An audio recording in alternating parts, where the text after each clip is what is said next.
Hi everyone in Owl's class at Sharnbrook Primary School. My name's Alistair Humphreys.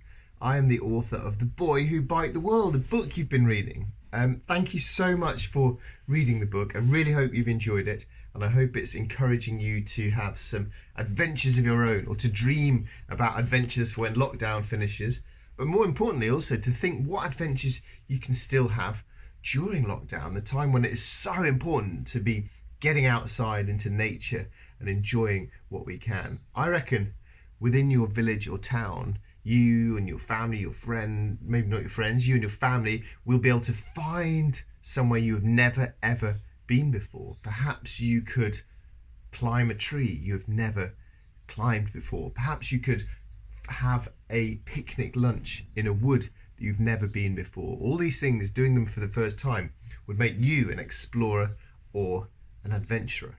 So go for it. Right, you've sent me some brilliant questions about my book. Most of the class rated it at least 9 out of 10. Thank you to those who rated it 9 out of 10. Those of you who didn't rate it 9 out of 10, I'm going to come around and get you. Not really. Right, here we go. I'm going to go through some of these. Well, no, you got some good questions. Rosie said, when you were younger, did you always want to be an author or someone else? I didn't want to be an author when I was a kid. I didn't have that idea till I was probably about 20 and really started enjoying reading travel books myself, and then started dreaming of one day being a writer. Oh, by the way, I'm recording this in my shed, which is where I write books, and I like to read lots of books. I've got a map of the world on the ceiling, a famous photograph there of Shackleton escaping from Elephant Island. If you Google that, you'll learn about a fantastic explorer. What was your favourite part of biking around the world? Asked Vera. Without a doubt, my favourite part were all the cool people I met in all these different countries. If you watch the news, it seems like the world, foreign countries are full of dangerous, scary foreign people. But in reality, the world is full of good, kind, normal people, just like you and me, but with the bonus of living in different countries, so having different cultures and different foods, which makes just everyday life so fascinating when you go travelling in far off countries. Did you actually eat banana sandwiches, says Isabel. Yes, I did. I ate a lot of banana sandwiches. Perhaps not as quite as many as Tom. I sometimes ate jam sandwiches or bread sandwiches when I was running out of cash. Or actually what I did was just ate the cheapest food in every country I went to. And banana sandwiches are cheap, they're healthy, and yeah, I ate a lot of them. You should try one. Oh, that covers Rosie's question as well.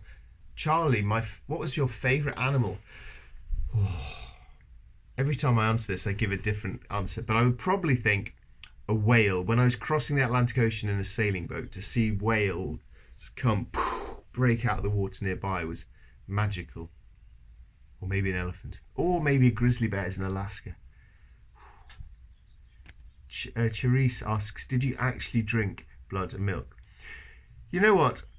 The book you've been reading is true, as in I, Alistair Humphreys, spent 4 years cycling around the world and turning my adventures and my stories into a book of the same stories, but ones that children would enjoy through the eyes of a young boy called Tom. So it's all true, the whole book, except I didn't actually drink blood and milk. And you know what, ever since I wrote that book, I've thought to myself, why did I start a book with something I didn't do when I did all these things? So no, I didn't actually do that. I stayed in the villages often. I stayed in Maasai villages often, but I didn't drink blood and milk. And I've often wondered why I bothered to make that bit up. I mean, it is a true ceremony that they do a lot, but I didn't actually do it.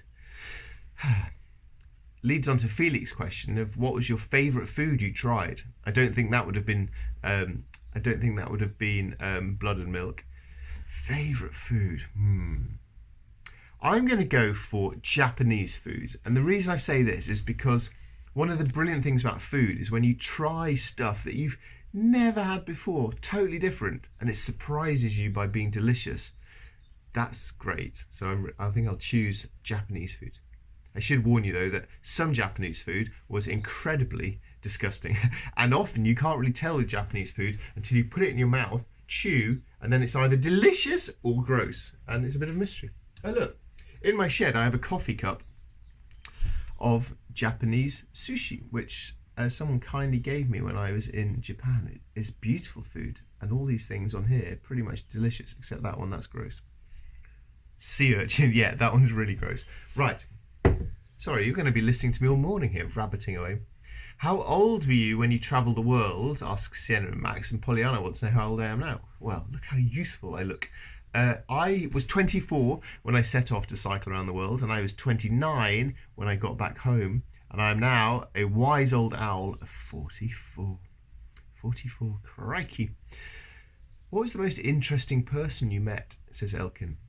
Travelling is wonderful because everyone is interesting, whether it's a very, very poor farmer in most parts of the world who is somehow scraping out a living for their family and their kids out of very little money and very little resources, and it's just heroic. I love meeting hundreds of people like that. And then I also met some fascinating characters. I met a man called Tom Whitaker who lost his leg in a car crash but still went on to climb Mount Everest. And when I met him, I was quite full of doubt and a bit pessimistic about my journey, and he really cheered me up and made me keep on going. What was the first meal you had when you got back home, having had all sorts of things on your travels? You lot like asking questions about food. This coffee cup is ridiculous. Oh, I should tell you, look, it's not very good to be boastful, but look, I won this coffee cup from the Wasatch Mountain Film Festival about a film I made. Oh look, you can just see the poster of it there. If you look on YouTube, you'll be able to find it. It's called Into the Empty Quarter, when I walked 1,000 miles across a big desert pulling a huge cart of food and water, and I made a film about it. Anyway, sorry, Sienna's question, first meal I had. Well, being a proud Yorkshireman, my mum, when I got home, definitely cooked me up a delicious roast dinner of roast beef and Yorkshire pudding. Sam wants to know what I did when I got back. Well, I saw my friends and my family. I ate a lot of food. I did 0 cycling. Then I started to write this book, and nobody wanted to publish it at all. I completely failed at publishing a book. So eventually I got a proper job. I became a school teacher, and I was a teacher for a year. I really enjoyed it. But part of me was thinking, oh man, I've still got adventures to do and books to write. Maybe I'll become a teacher when I'm wise and old, maybe when I'm 43. So I thought I'll stop teaching, go do more adventures and write books, and then come back to it. But the writing has worked out so far, so I haven't gone back to teaching yet. And by the way, being a teacher is seriously hard work, much harder than cycling around the world. So you should be very nice to your teachers. How many new languages did you learn? Charlotte says, I learned words like hello, goodbye, please, thank you, left, right, banana and bicycle in many, many, many languages. But I went to 60 countries in 4 years, so I didn't have time to learn languages really well. Some places I got better than that, and other times I zipped through and didn't learn too much. But I had a year in Latin America, so I had a year to learn Spanish, and I got pretty good at that. Más o menos, more or less. Millie says, did you ever want to give up?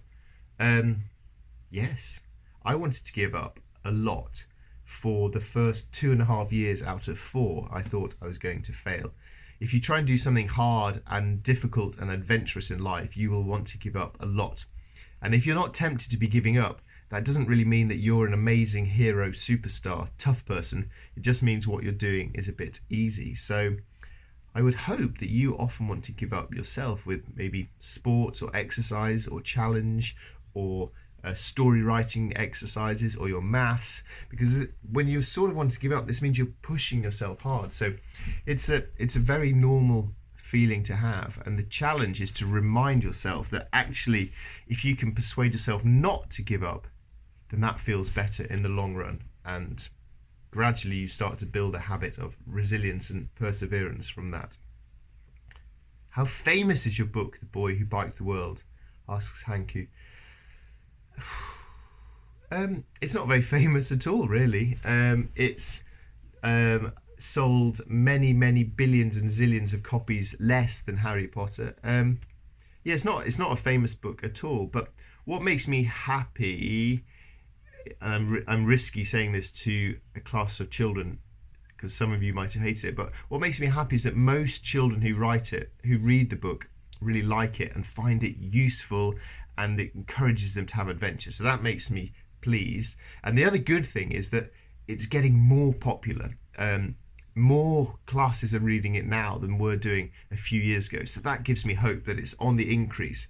One of the really difficult things of being an author is not just doing the adventure or writing the book or finding a publisher. You then have to find people who want to actually read the book. You have to try and get people interested in it, and that's a hard thing. So it's not a famous book, but I hope it's a good book, and I'd rather be that way around than the other way around.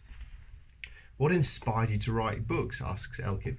What inspired me to write books was reading books, reading stories of adventure. I loved reading books. I love adventure stories, and these made me think, oh, I wonder if I could go on an adventure, and I wonder if maybe I could one day do an adventure, and maybe I could even write about it. I'm going to quickly show you this.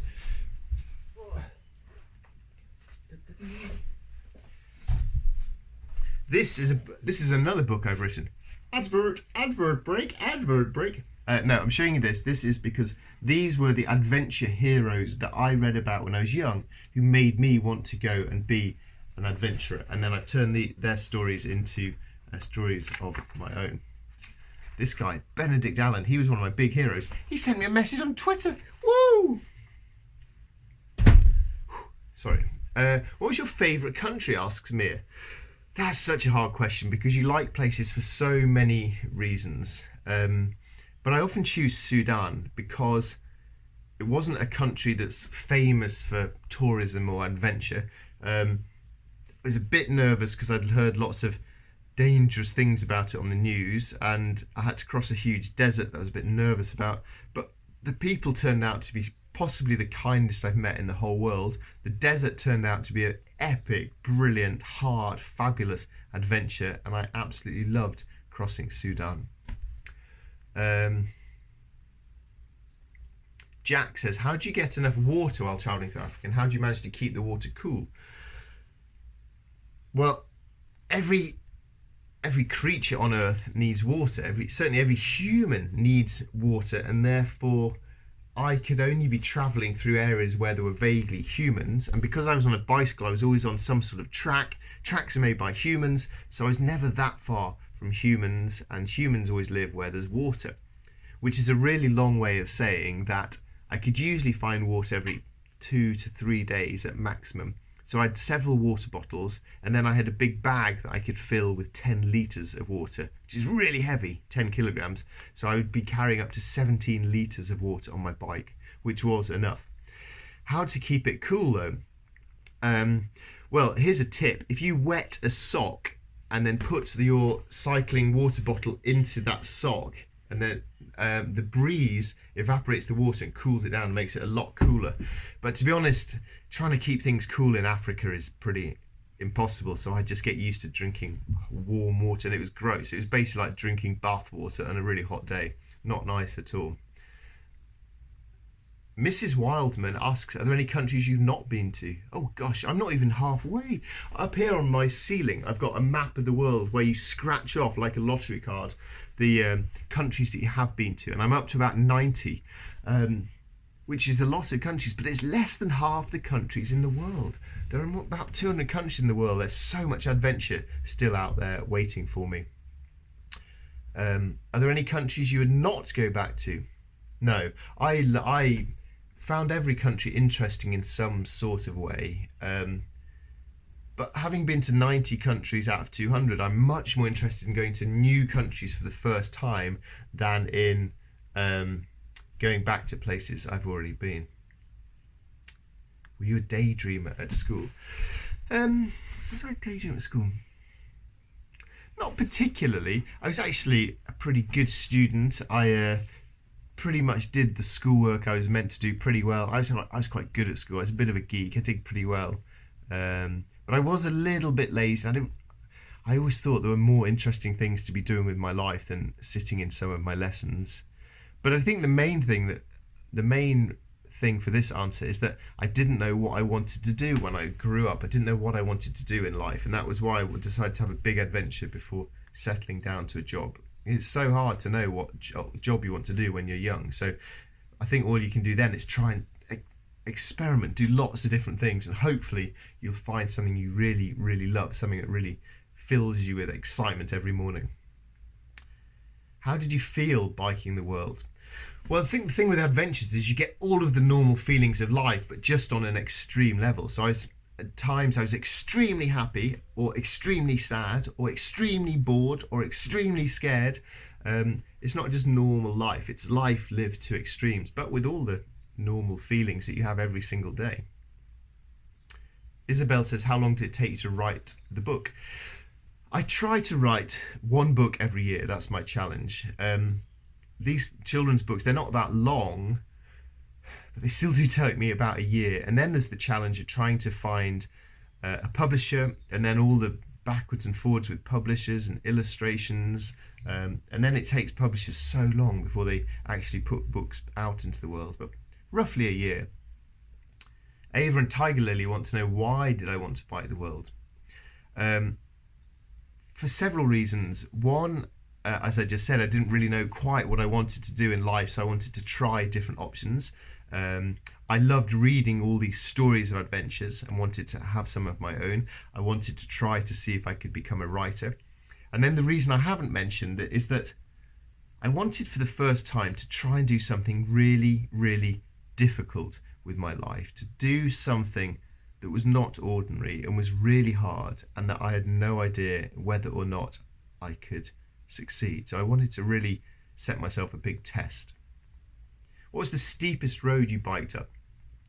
In England, we have tiny little hills compared to most countries in the world, but we actually have really steep ones. Because our hills are really quite small, our road builders go straight up them, whereas in countries like Peru or Italy with really big mountains, they zigzag gently up and they're not that steep. So steep, I had really steep roads in Lesotho. They were really steep. And then I had some of the steepest roads just getting back into Yorkshire on my ride back home, back to England. Emily says, how did you keep your body healthy? Well, if you drink water as your drink, and you eat fruit and vegetables and pasta and the sort of cheap, simple foods like that, and if you do a large amount of exercise every day, and at the end of the day you're really tired, so you sleep for a long, long time every night, then poof, that makes cycling around the world way, way, way more healthier than normal life staying at home. Good question, Emily. And question from Millie, what inspired you to bike the world? Well, I think I've answered that question, so instead I'm going to ask you, Millie, and all the rest of your class at Sharnbrook Primary, what has inspired you to cycle around the world? What adventures would you like to do? How would you like to travel around the world? What things have you learned about what you might need to take with you? What areas of the world would you really like to visit, and why? And what adventures are you going to do close to home with your family as soon as possible? Get out there and have some adventures. Thank you for all these questions. Wow, I've been talking for ages. I'm really sorry about that, but I hope these answers were helpful. Good luck with your own adventures.